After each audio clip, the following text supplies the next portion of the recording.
அம்மா என்ன பண்ற?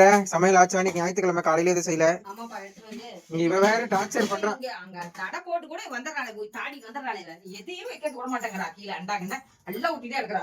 டார்ச்சர் பண்றாங்களா உள்ள சமையல். நம்ம வீட்டுல இன்னைக்கு சிக்கன் தாங்க எடுத்து வந்து இப்ப நைட்டு டிஃபனுக்கு டிஃபன் செய்யல, சாப்பாடு தான் செஞ்சிருக்கிறேன். வாங்க என்ன செஞ்சுக்கிறேன்னு பாக்கலாம். சுட சுட சாப்பாடு குக்கர்ல ஒரு நேரத்துக்குங்கிறனால குக்கர்ல வச்சாச்சு. இன்னைக்கு சிக்கன் எடுத்து வந்து குழம்பு செட்டிநாடு சிக்கன் இது மசாலா போட்டு குழம்பு வச்சாச்சுங்க. குழம்பு தனியா எடுத்துட்டேன். செட்டிநாடு சிக்கன் வறுவல் வரமிளகாய் கிள்ளி போட்டு வறுவல் பண்ணிருக்குதுங்க. நல்லா சுட சுட ரசம் வச்சாச்சு, தக்காளி ரசம். நல்லா தக்காளி பழம் இப்ப விலை கம்மி தாங்க, 20 ரூபா 15 ரூபா தான் விக்குது. வெங்காயம் சின்ன வெங்காயம் மட்டும் தான் 100 ரூபா, மத்ததெல்லாம் கம்மியா தான் விக்குது. எப்படி இருந்தாலும் காய் விலை ஜாஸ்தி தான். நம்ம வீட்டுல நைட்டு வந்து சிக்கன் செட்டிநாடு சிக்கன் கிரேவி குழம்பு, செட்டிநாடு சிக்கன் சுக்கா. வாங்க எல்லாரும் சாப்பிடலாம் வாங்க. பாய். இனியா பாய் சொல்லு, பாய் சொல்லு. டாடா. முத்தா கொடுத்துரு, முத்தா கொடு, முத்தா கொடு.